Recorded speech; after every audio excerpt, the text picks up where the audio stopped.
Question number 3. Three equal masses M are placed at the three corners of an equilateral triangle of side A. तो एक equilateral triangle हमें दिया हुआ है, ऐसा मान लेते हैं।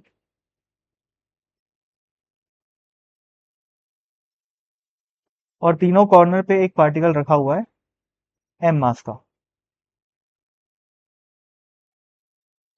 आगे, find the force exerted by this system on another particle of mass M placed at midpoint of a side A of a side। तो तीनों में से किसी एक साइड के सेंटर पे मिड पॉइंट पे एक पार्टिकल रखा हुआ है M, इस पे अपने को फोर्स निकालना है।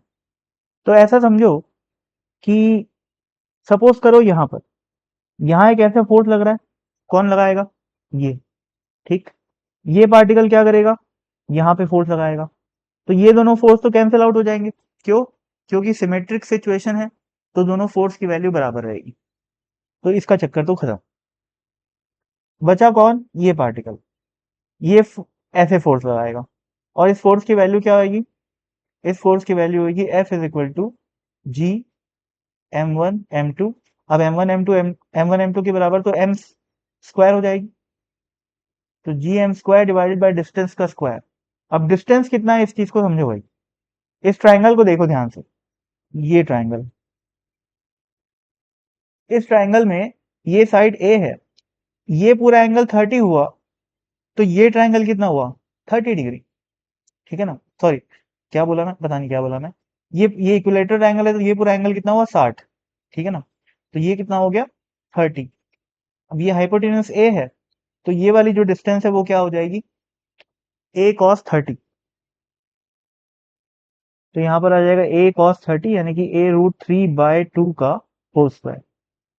यही इसका आंसर है। सिंप्लीफाई कर लो, G M square by 3a² आ जाएगा, 2 का स्क्वायर ऊपर चले जाएगा, 4 आ जाएगा।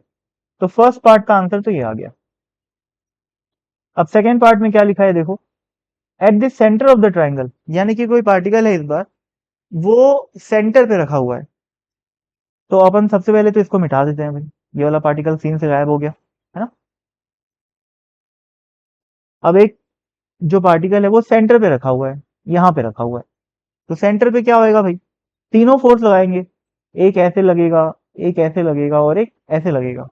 तीनों फोर्सेस की वैल्यू सिमेट्रिकल सिचुएशन है, तो हम बोल सकते हैं कि तीनों का वैल्यू बराबर होगा, एफ, एफ और एफ। अब तीन वेक्टर्स हैं और तीनों के बीच का एंगल क्या है? बराबर है। तो रिजल्टेंट क्या आएगा? 0, ठीक। तो पार्ट बी का आंसर हो गया 0। Very simple.